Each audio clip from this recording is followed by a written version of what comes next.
प्यारे बच्चों, नमस्कार। स्वागत है आपका आपके ही अपने YouTube चैनल संस्कृतानुराग पर।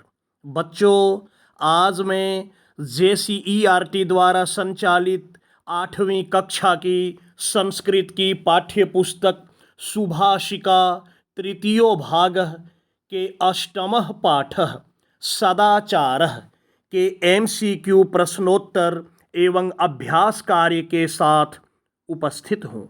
यह MCQ प्रश्नोत्तर आपकी आगामी परीक्षाओं के लिए अत्यधिक उपयोगी है।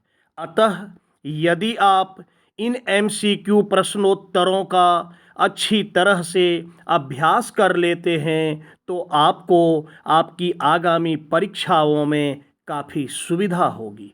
तो प्रस्तुत है 8वीं कक्षा के पाठ 8 सदाचार के MCQ प्रश्नोत्तर एवं अभ्यास कार्य। निर्देश अधोलिखितानां प्रश्नानां उत्तराणि विकल्पेभ्यः चित्वा लिखत। नीचे लिखे गए प्रश्नों के उत्तर विकल्पों में से चुनकर लिखें।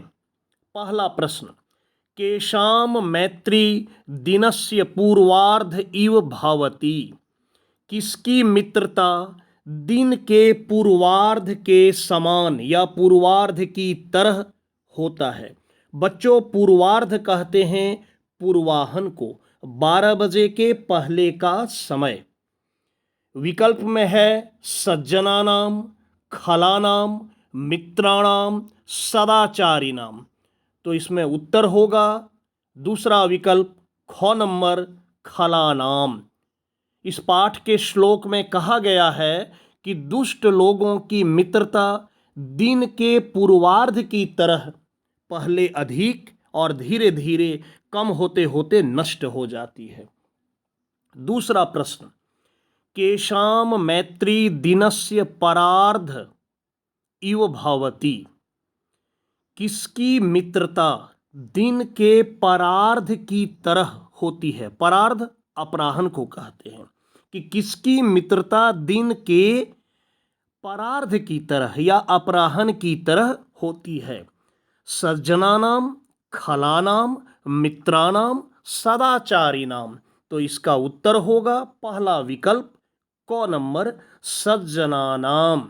क्योंकि उसी श्लोक में कहा गया है कि सज्जनों की मित्रता दिन के परार्ध की तरह, अर्थात पहले कम और धीरे धीरे बढ़ते बढ़ते अंत में घनिष्ठता की ओर बढ़ते जाती है। घनिष्ठ मित्रता अंत में होती है।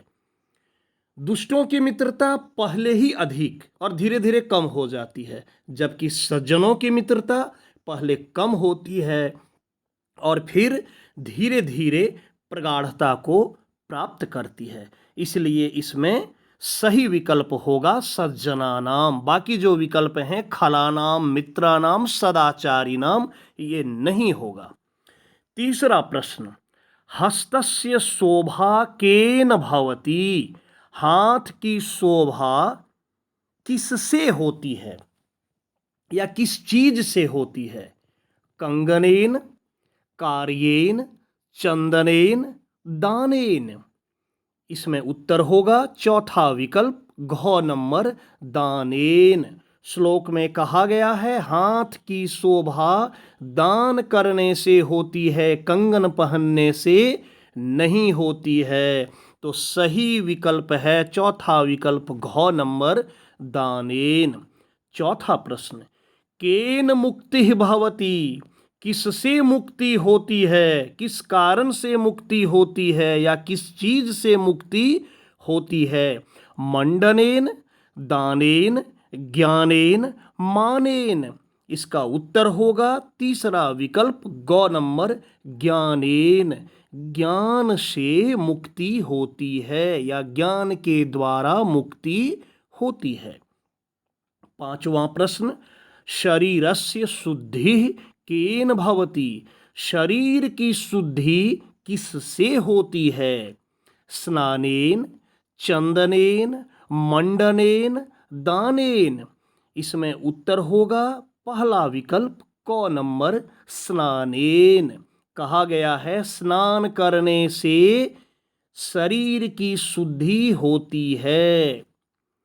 छठा प्रश्न, पापम तापम दैन्यम च कह हन्ति। पाप, ताप और दैन्य अर्थात दरिद्रता कौन नष्ट करता है, कौन समाप्त करता है? विकल्प है गंगा, शशि, कल्पतरुः, सज्जन संगमः। इसमें होगा चौथा विकल्प घ नंबर सज्जन संगमः। कहा गया है कि सज्जनों की संगति से पाप, ताप और दैन्य अर्थात दरिद्रता ये तीनों ही दूर हो जाती है। तो सही विकल्प हो गया चौथा विकल्प घ नंबर सज्जन संगमः। सातवां प्रश्न, चत्वारि कस्य वर्धन्ते। चार चीजें किसकी बढ़ती है? सज्जनस्य, दुर्जनस्य, अभिवादनशीलस्य, वृद्धस्य। तो बच्चों इसका उत्तर होगा तीसरा विकल्प ग नंबर अभिवादनशीलस्य। श्लोक में है कि अभिवादनशीलस्य नित्यं वृद्धोपसेविनः चत्वारि तस्य वर्धन्ते आयुर्विद्या यशो बलम। कि जो व्यक्ति प्रतिदिन अपने से बड़ों का अभिवादन करता है उसकी चार चीजें बढ़ती है। तो यहाँ कहा किसके चार चीज बढ़ते हैं? तो अभिवादनशीलस्य, जो अभिवादन करता है अपने से बड़ों को, बुजुर्गों को अभिवादन करता है उसके चार चीज बढ़ते हैं। इसलिए सही विकल्प होगा तीसरा विकल्प ग नंबर अभिवादनशीलस्य। आठवां प्रश्न, केन चिंतितम कार्यम वाचा नेव प्रकाशयेत। किसके द्वारा चिंतित या सोचा गया कार्य वाचा यानी कि वाणी के द्वारा प्रकाशित नहीं करनी चाहिए? मनसा, वचसा, कर्मणा, मित्रेण। इसमें होगा मनसा, पहला विकल्प क नंबर। कि मन में सोची गई बातों को वाणी के द्वारा प्रकाशित नहीं करनी चाहिए। नवा प्रश्न, तृप्ति केन भवति। तृप्ति किससे होती है? भोजनेन, मानेन, दानेन, ज्ञानेन। इसमें सही उत्तर होगा दूसरा विकल्प ख नंबर मानेन। मान के द्वारा तृप्ति होती है। 10वां प्रश्न, कह पापम हरति। कौन पाप को नष्ट करता है? शशि, सूर्य, गंगा, कल्पतरुः। तो इसमें होगा गंगा, तीसरा विकल्प। बच्चों गंगा को पापनाशिनी, पाप विमोचिनी और पता नहीं और कितने नामों से जाना जाता है। तो ऐसी मान्यता है कि गंगा में स्नान करने से पाप नष्ट हो जाते हैं। तो यहाँ यही प्रश्न था कि कौन पाप का हरण करता है, कौन पाप को नष्ट करता है? तो उत्तर होगा गंगा। 11वां प्रश्न, कह दैन्यम दूरी करोति। कौन दरिद्रता को दूर करता है? शशि, सूर्य, गंगा, कल्पतरुः। तो पाठ के अनुसार यहाँ होगा कल्पतरुः, चौथा विकल्प घ नंबर। 12वां प्रश्न, गंगा इति पदस्य समानार्थकम पदम किम। गंगा इस पद का समानार्थक पद क्या है? समानार्थक पद अर्थात पर्यायवाची पद, सिनोनिम। तो गंगा का पर्यायवाची या समानार्थक पद क्या है?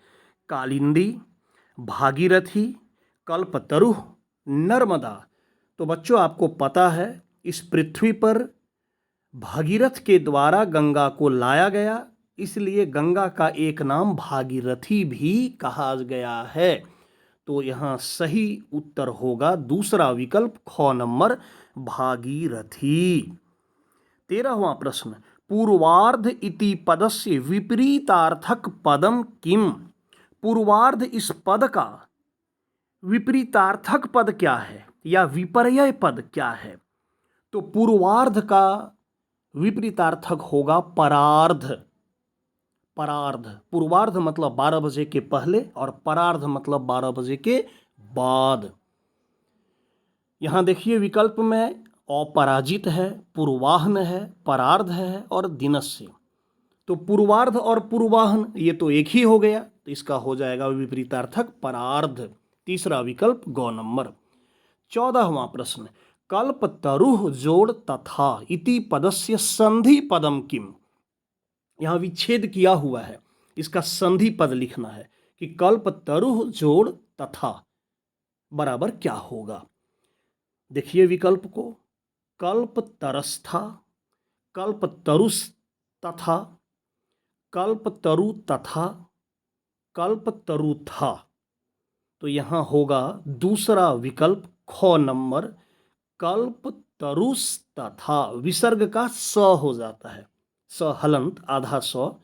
तो कल्पतरु में जो विसर्ग लगा है उस विसर्ग के स्थान पर आधा स हो गया और फिर तथा जुड़ गया, तो बन गया कल्पतरुस् तथा। ख नंबर दूसरा विकल्प। 15वां प्रश्न, ह्यमृतोपमे, ह्यमृतोपमे इति पदस्य शुद्धम संधि छेदम किम। यहां संधि पद दिया है, आपको संधि विच्छेद करना है। एक सही संधि विच्छेद क्या होगा। हय, हय नहीं है, ह्य जोड़ मृतोपमे। दूसरा है ह्य जोड़ अमृतोपमे।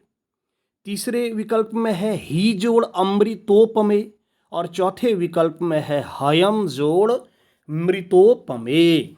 तो इसका सही उत्तर होगा तीसरा विकल्प, ही जोड़ अमृतोपमे। यण संधि के नियमानुसार, जैसे होता है इति जोड़ आदि इत्यादि, तो यहां भी वही हो गया, ही जोड़ अमृतोपमे, ह्यमृतोपमे। तो बच्चों ये था आज का MCQ प्रश्न एवं उसका अभ्यास कार्य। तो बच्चों आपको चाहिए कि इन प्रश्नों को आप कॉपी में लिख लें और इसका आप अभ्यास करें। आपकी सुविधा के लिए अलग से उत्तर दे रखा हूँ। इन दिए गए उत्तरों के माध्यम से आप अपनी जांच भी खुद कर सकते हैं और इससे आप आकलन भी कर पाएंगे। स्व आकलन आप कर लेंगे कि आपकी तैयारी कितनी अच्छी हुई है।